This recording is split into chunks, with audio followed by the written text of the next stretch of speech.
Hello and welcome to this channel once again. यहाँ पे हम स्टडी कर रहे हैं क्लास 11 के मैथ्स की। और इस सीरीज के लास्ट वीडियो में हमने देखा था ग्रेटेस्ट इंटीजर फंक्शन हमारा क्या होता है। आज हम उस पर बेस्ड कुछ क्वेश्चन सॉल्व करने वाले हैं। ठीक है, तो अगर आपको ग्रेटेस्ट इंटीजर फंक्शन के बारे में कुछ नॉलेज नहीं है तो आप मेरे प्रीवियस वीडियो को जाके देखिए, आपको वहाँ से ग्रेटेस्ट इंटीजर फंक्शन की पूरी डिटेल पता चल जाएगी और फिर आपको ये प्रॉब्लम्स को सॉल्व करने में कोई भी तकलीफ नहीं होगी। Okay, so let us start today's session. तो ग्रेटेस्ट इंटीजर फंक्शन क्या होता है, हमने देखा था कि ग्रेटेस्ट इंटीजर फंक्शन एक ऐसा फंक्शन है जो हमेशा हमें ग्रेटेस्ट इंटीजर की वैल्यू कैलकुलेट करके देता है। और उसका सिंबल कैसा था, तो ये हमारा एक सिंबल था। और लास्ट वीडियो में जाते जाते मैंने एक और छोटी सी बात बताई थी, that is the fractional part function. क्या होता है फ्रैक्शनल पार्ट फंक्शन, तो उसका सिंबल हमने कुछ इस तरीके से लिखा था। और हमने क्या चीज़ डिस्कस की थी, तो हमने ये डिस्कस किया था कि कोई भी नंबर x जो होगा या कोई भी टर्म x जो है, हम उसे दो पार्ट पे ब्रेक कर सकते हैं, that is their greatest integer and the fractional part. So any x can be written as greatest integer of x plus fractional part of x। इसे मैंने पिछले क्लास में डिस्कस किया था। Okay, so this fractional part of x की कुछ limitations है। क्या लिमिटेशंस है, तो जैसा वो हम देख रहे हैं उसके वर्ड में ही हमें समझ में आ रही है कि फ्रैक्शनल पार्ट ऑफ x, मतलब x का जो फ्रैक्शनल पार्ट होगा उसे हम क्या बोलते हैं, ये वाली टर्म बोलते हैं। सो किसी भी फ्रैक्शन की जो वैल्यू वो हमेशा 0 से 1 के बीच में लाई करती है, तो वो 1 हो नहीं सकता। इसका मतलब fractional part of x should always lies from 0 to 1 where 0 can be included और 1 कैन नॉट बी इंक्लूडेड। क्यों, तो x मेरा अगर इंटीजर हुआ तो हम ग्रेटेस्ट इंटीजर की वैल्यू वही इंटीजर ले लेते हैं, तो उसमें से मेरा पूरा का पूरा फ्रैक्शनल पार्ट क्या हो जाएगा, 0 हो जाएगा। इसीलिए मेरे फ्रैक्शनल पार्ट में 0 आ सकता है लेकिन 1 नहीं आ सकता है। ओके, ठीक है, तो आज हमें इन दो चीज़ों को ध्यान में रखता है और उन दो चीज़ों से हमें अपने प्रॉब्लम्स को सॉल्व करना है। चलिए, तो मेरा पहला क्वेश्चन है सॉल्व फॉर एक्स। ये सारी वैल्यूज़ मुझे एक्स के लिए सॉल्व करके बतानी है। स्पेशली ये 3 क्वेश्चंस मुझे सॉल्व फॉर एक्स के लिए है। ये फर्स्ट 3 क्वेश्चंस। फोर्थ क्वेश्चन एक डिफरेंट क्वेश्चन है, ठीक है, हम उसे भी समझेंगे। चलो, पहला क्वेश्चन हमारा बोलता है कि greatest integer of 3x + 2 is equal to 5 है, तो x की वैल्यू क्या हो सकती है, हमें यह फाइंड करना है।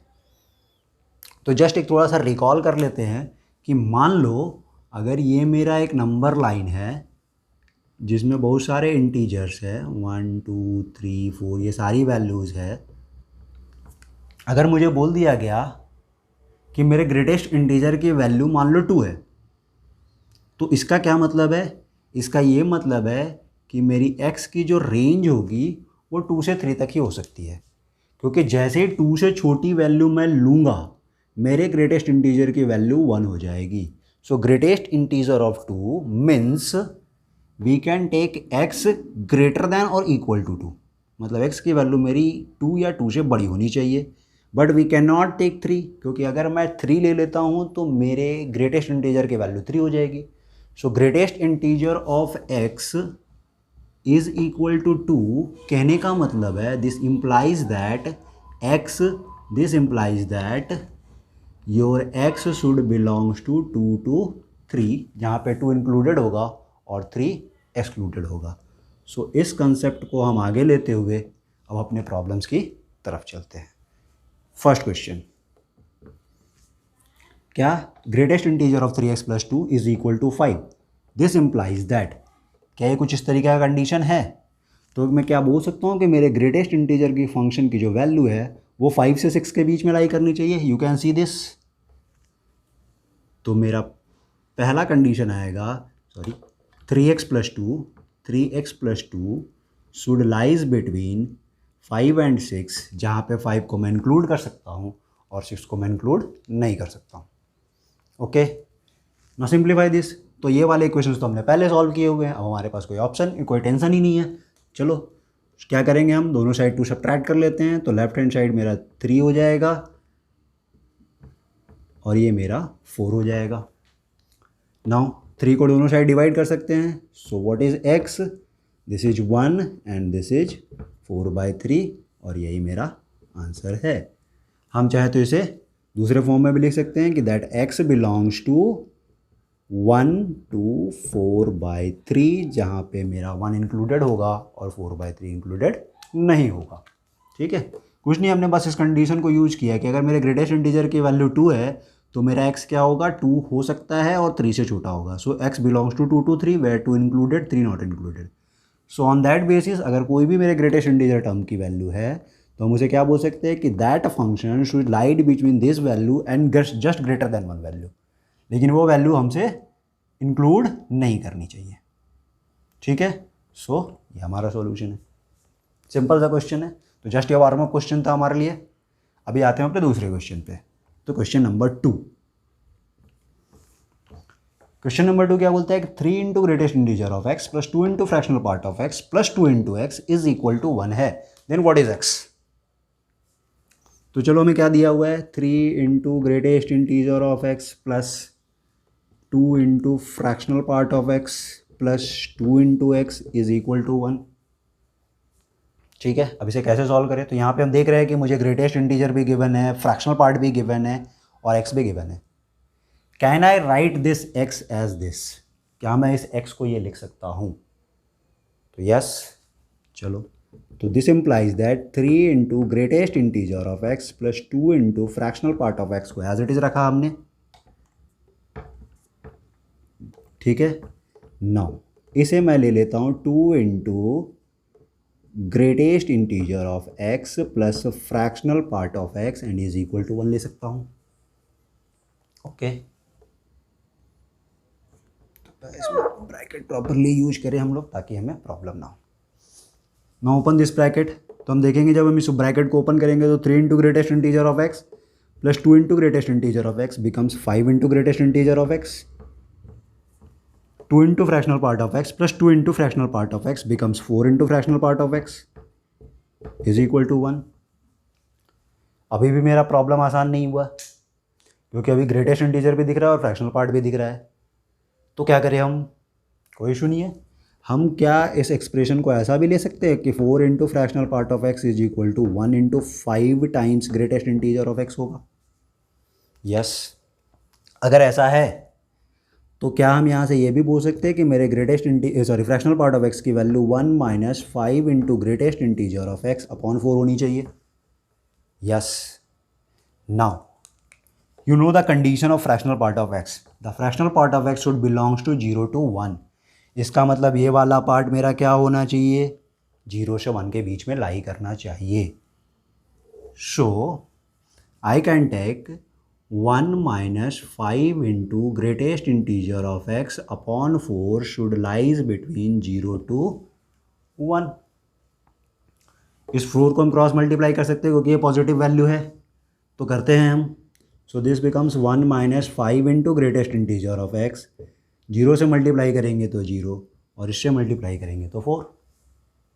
ठीक है, नाउ अब हमारे पास 1 है तो हम इस 1 को दोनों साइड शिफ्ट कर लेते हैं। तो लेफ्ट हैंड साइड मेरा आएगा -1 less than equal to 5 greatest integer of x less than 3। Okay, now अब मेरे पास ये -5 का टर्म है तो मैं -5 से अगर पूरे इक्वेशन को डिवाइड कर दूंगा तो इनइक्वालिटी की कंडीशन में हमने देखी थी कि जब हम नेगेटिव नंबर से किसी को मल्टीप्लाई या डिवाइड करते हैं तो मुझे इनइक्वालिटी को भी चेंज करना पड़ता है। इसका मतलब I can write this as this greatest integer of x। अगर मैं यहाँ पे -5 डिवाइड करता हूँ तो ये वाला टर्म इधर आ जाएगा, इसका मतलब -3/5 एंड ये वाली टर्म इधर शिफ्ट हो जाएगी और ये बन जाएगा मेरा 1/5। इक्वलिटी साइन यहाँ पे आ जाएगी। ठीक है, वेरी इंपॉर्टेंट स्टेप। अगर इस स्टेप से स्टेप वाले हमें नहीं समझ रहा है then you can go to the previous video जहाँ पे हमने ये चीज़ डिस्कस की है कि हम इनइक्वलिटी में जब नेगेटिव नंबर्स को मल्टीप्लाई करते हैं तो उसे किस तरीके से शिफ्ट करना चाहिए। ओके, तो आपको ये चीज़ क्लियर हो जाएगी। नाउ अब आप ध्यान से देखो तो तुम्हें बोल रहा है कि ग्रेटेस्ट इंटीजर ऑफ x की वैल्यू -3/5 से लेकर 1/5 तक होनी चाहिए। सो -3/5 का मतलब -0.6। ओके, और लेस देन 1/5 कहने का मतलब कि 0.2 से छोटी वैल्यू। इसका मतलब अगर मैं नंबर लाइन पे देखूँ तो कहीं ना कहीं ये पॉइंट मेरा यहाँ और इधर आ रही है। अब इनके बीच में मेरा ग्रेटेस्ट इंटीजर, एक ही तो इंटीजर दिख रहा है मुझे, कौन, 0। तो क्या समझ में आता है मेरे हमें कि मेरे ग्रेटेस्ट इंटीजर x की वैल्यू मैक्सिमम कितनी हो सकती है, एक ही वैल्यू हो सकती है और वो 0 होगा। सो यहाँ से मुझे कंक्लूजन मिलता है कि my greatest integer of x is equal to 0। Now put this value in this term. तो अगर ग्रेटेस्ट इंटीजर ऑफ x की वैल्यू हम 0 लेते हैं तो ये पूरा का पूरा पार्ट मेरा 0 हो जाएगा। So my final answer is fractional part of x is equal to 1/4। तो इसका मतलब यहाँ से मैं क्या बोल सकता हूँ कि मेरे फ्रैक्शनल पार्ट ऑफ x की वैल्यू है 1/4, मेरे ग्रेटेस्ट इंटीजर ऑफ x की वैल्यू है 0। दिस इम्प्लाइज दैट मेरे x की वैल्यू आएगी 1/4, क्योंकि I can write x is equal to greatest integer of x plus fractional part of x। Greatest integer of x की value 0 है, fractional part of x की value 1/4 है, दोनों को ऐड करेंगे तो वैल्यू 1/4 आएगी। Okay, hope this is clear to you. ठीक है, now question number 3।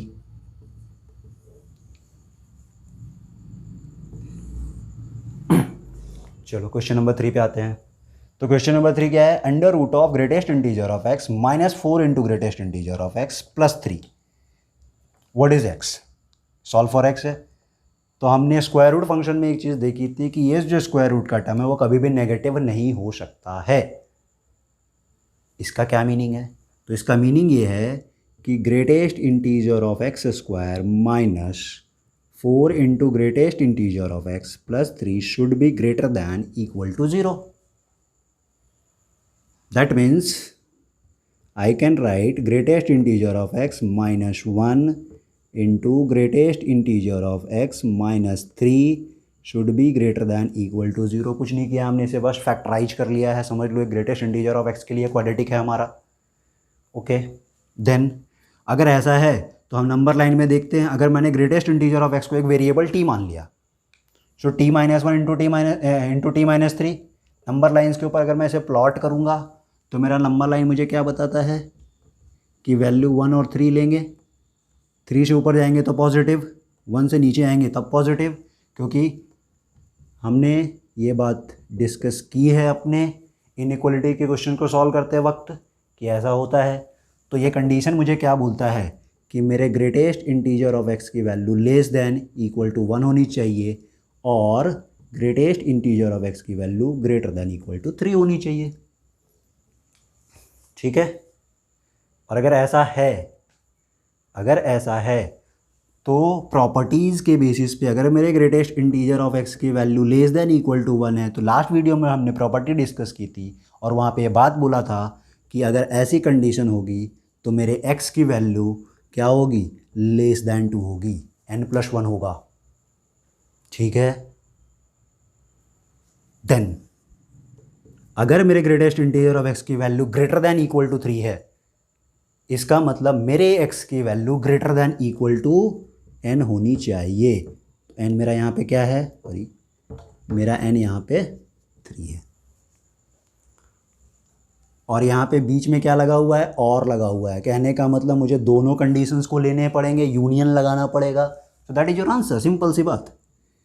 x belongs to what, -∞ to 2 union 3 to ∞। कहाँ पे इक्वलिटी साइन लगानी है, कहाँ पे इक्वलिटी साइन नहीं लगानी है, वो डिपेंड करता है यहाँ पे क्या लगा हुआ है, उसके अकॉर्डिंगली हम ब्रैकेट्स को शिफ्ट करते हैं। So this is your answer in this case. Okay, so hopefully this point is also clear to you. अगर आपको ये प्रॉब्लम सॉल्व करने में प्रॉब्लम है, if there is any confusion, then you can ask me on the comment box, I will give you the reply from there. Okay okay, so now question number 4। थोड़ा समझते हैं इस question को क्या बोला है। हमें बोला ये है कि if y is equal to 3 into greatest integer of x plus 2 is equal to 2 into greatest integer of x plus 4, then find the value of greatest integer of x plus y. मतलब मुझे ये वाली condition given है और मुझे greatest integer of x plus y पूछा गया है। क्या करेंगे हम, कुछ नहीं, में जो कंडीशन दी गई है उसी कंडीशंस को यूज कर लेते हैं। सो और क्वेश्चन नंबर 4, चलो तो हम सबसे पहले इस पार्ट को ही लेंगे कि 3 into greatest integer of x is plus 2 is equal to 2 into greatest integer of x plus 4। तो 3 into greatest integer of x plus 2 is equal to 2 into greatest integer of x plus 4, ऐसा given है हमें। और last video में जो property हमने देखी थी उसके बेसिस पे हम ऐसा बोल सकते हैं कि हम चाहे तो अपने इस टर्म को स्प्लिट कर सकते हैं greatest integer of x plus 4 में। ओके, ये सिंपल फ्रैक्शनल पार्ट का नहीं है, ध्यान रखना। ये मैंने जस्ट ब्रैकेट यूज़ किया है, तो चलो मैं इसे हटा के प्रॉपर ब्रैकेट ही यूज बना देता हूँ ताकि कन्फ्यूजन ना हो। ठीक है ना, अगर ऐसा है तो हम इसे सिंप्लीफाई कर सकते हैं। तो 3 into greatest integer of x left side में है, 2 into greatest integer of x right side में है। इनको हम सॉल्व करेंगे तो ग्रेटेस्ट इंटीजर ऑफ x आ जाएगा, और जब 2 इधर मल्टीप्लाई होगा तो ये 2 इंटू 4 मतलब 8 हो जाएगा, और प्लस 2 जब राइट हैंड साइड में शिफ्ट करेंगे तो ये वैल्यू आएगी 6। तो यहाँ से मुझे क्या बात मिल रही है कि मेरे ग्रेटेस्ट इंटीजर ऑफ x की वैल्यू कितनी आने वाली है, 6 आने वाली है। अगर मैं इस greatest integer of x equal to 6 की वैल्यू को इस कंडीशन में पुटअप करता हूँ तो मुझे y की कंडीशन मिल जाएगी, और I can conclude from here that my x should belongs to 6 to 7। पिछले क्वेश्चंस के बेसिस पे आप बोल सकते हो ऐसी बात, बिल्कुल। नाउ तो अब मैं यहाँ पे ये वैल्यूज पुटअप करता हूँ। Therefore y is equal to 3 into greatest integer of x plus 2, ऐसा गिवन है हमें। ग्रेटेस्ट इंटीजर ऑफ x की वैल्यू मैं 6 ले सकता हूँ, सो दिस बिकम्स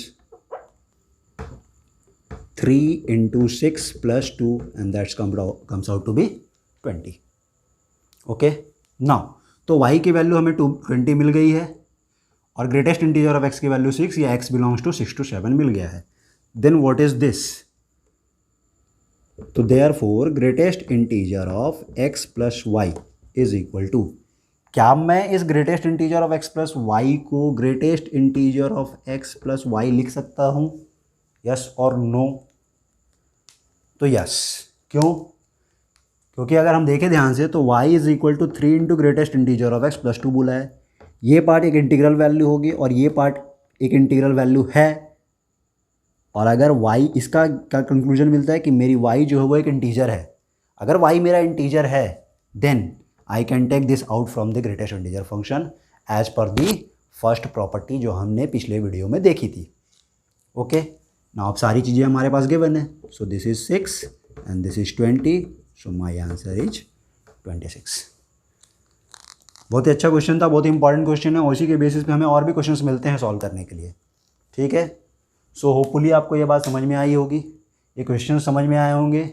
अगर आपको ये क्वेश्चन समझ में आ गया इसका मतलब समझ लो कि आप ग्रेटेस्ट इंटीजर के कोई भी क्वेश्चंस को सॉल्व कर सकते हो। ओके, तो अगर आपको ये वीडियो पसंद आया है तो प्लीज़ वीडियो को लाइक कीजिए, चैनल को सब्सक्राइब कर लीजिए और अपने दोस्तों को भी शेयर करें ताकि उन्हें भी ऐसे अमेजिंग कंटेंट हमेशा मिलते रहें।